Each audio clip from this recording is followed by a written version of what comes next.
For those of you who are regular listeners to this radio show, you probably know about Dave, who runs the world's smallest record store, the Vinyl Cafe. We may not be big, but we're small, their motto.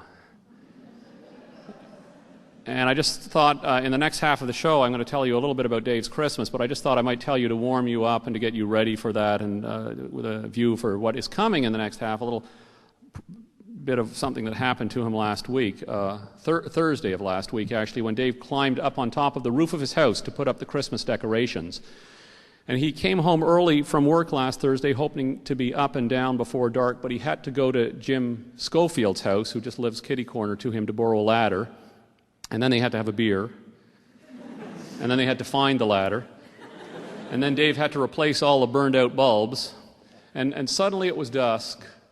And you know how fast it gets dark at this time of the year. So it was dark when Dave finally got onto the roof, and colder than he expected it to be. But all the same, it was kind of nice, in a wintry, cold kind of way. And Dave stood by his chimney, holding onto the TV antenna, wondering why he only got up there on his roof at the worst times of the year. He could see all over the neighborhood, and he thought, I should come here more often. And then he sat down with his back to the chimney and began to untangle the lights that he had already untangled before he climbed onto the roof. And it took him about a half hour to string them up onto the antenna and down onto the chimney. And when he finished, he looked up at them and he thought that they didn't look half bad. The antenna actually reminded him of the clothesline in his backyard from when he was a child. They had that kind, you know, that kind of clothesline with a one metal pole and that looks like an umbrella with the fabric removed. And you hang your clothes up in a circle around the arms of the umbrella. Dave was brought up in Cape Breton, and a lot of people have that kind of clothesline down home. And he stood there on his roof for a moment thinking about his home and his sweet mother and the old clothesline, and he remembered those winter mornings when his mom would push him into a snowsuit and then stick him out the backyard like a blimp. And suddenly he could hear his mother's voice filling his head, and she was saying, Dave, don't lick the clothesline.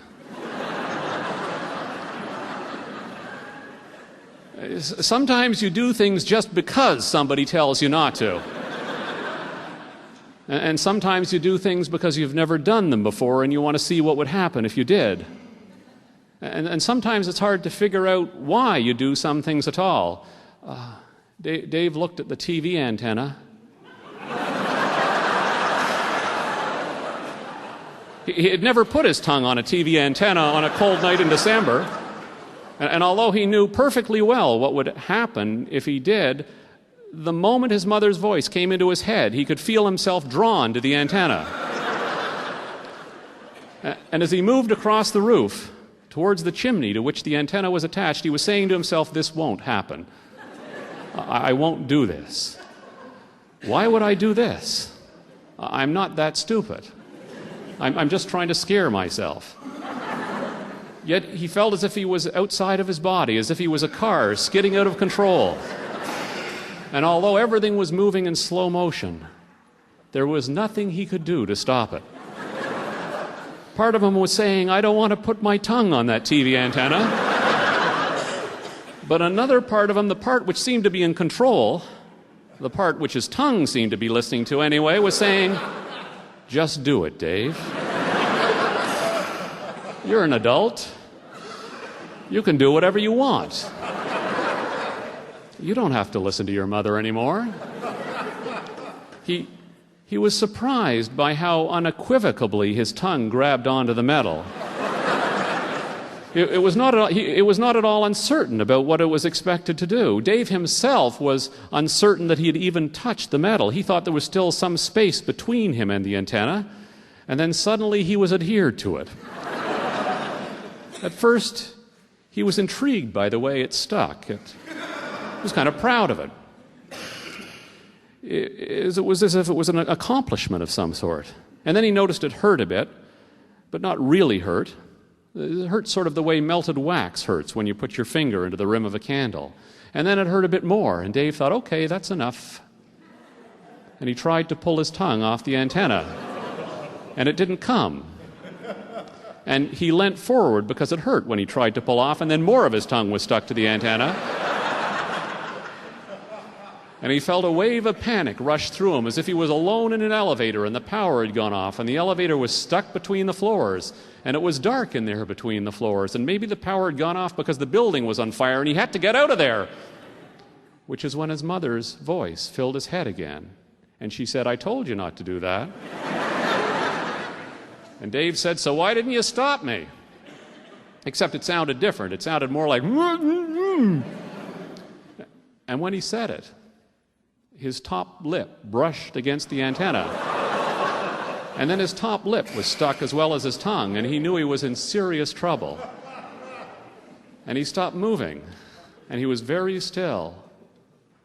And he thought, "I've really got to get it off now." And he tried to lean back just a little bit at a time, and it hurt. And his tongue didn't seem to want to let go, and he thought, maybe it's like taking a Band-Aid off a kid.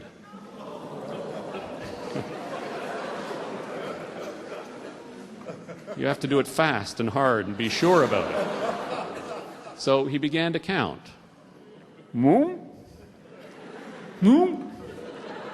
And just as he's about to say, his mother said, "Have you thought maybe you could pull your entire tongue out of your mouth? But leave it on the antenna?" And he stopped and he thought, no, that's impossible. And then it occurred to him, if he didn't actually lose his entire tongue, maybe he could lose a layer of it, the one with the taste buds. And he'd never be able to taste anything again ever in his life. And for the rest of his life, he might as well eat tofu and it wouldn't make any difference at all. And then that scared him so much he didn't move a muscle for a good 15 minutes. He stood on his roof motionless. He could see his neighbors walking up and down the street. He saw the Kelmans stop and look up at him.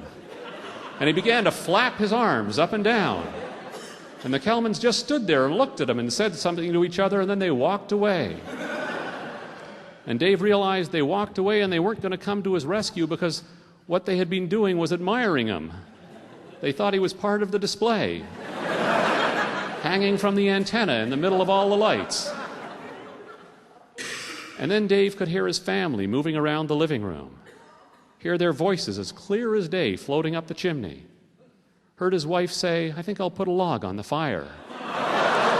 "No, won't," said Dave. "Don't do that." His face frozen in place over the top of the chimney. Heard his son say, "Let's put on 2 logs."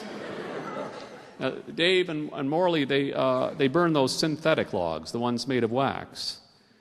And the moment that sickly, waxy smell hit Dave, he needed to pee. And he thought the fumes must be poisonous, and I'm being asphyxiated, and my body is trying to clear the toxins out of it. And he imagined his family finding him, probably not until the next morning, and he'd be frozen solid. And what would they think? Would they think that he had gone up there on Christmas and hung himself by his tongue on purpose? And would he make a spectacle of himself in his death? Would the whole neighborhood come up and be there to watch them carry him down?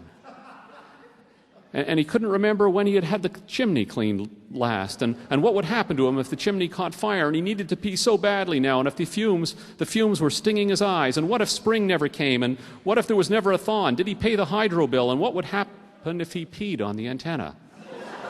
Would that warm it up enough?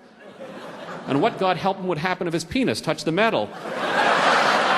And then, why didn't he take one of the Christmas lights and hold it against his lip, and the warmth from the light would melt his mouth free?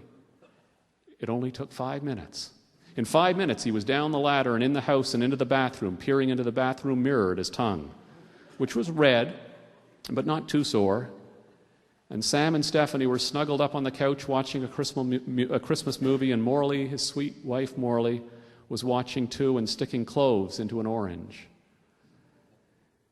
And he thought, they didn't even know I was in trouble. I could have been in such terrible, terrible trouble, and they didn't know. All that time, they were down here safe and warm, and they looked so happy. And he was so happy, and he loved them so much. And then there was a commercial, and Sam said, "What were you doing up there? Anyway, the picture was real fuzzy for a while." And then all of a sudden, it got better. And Dave said, I don't know. I was just fooling with the lights."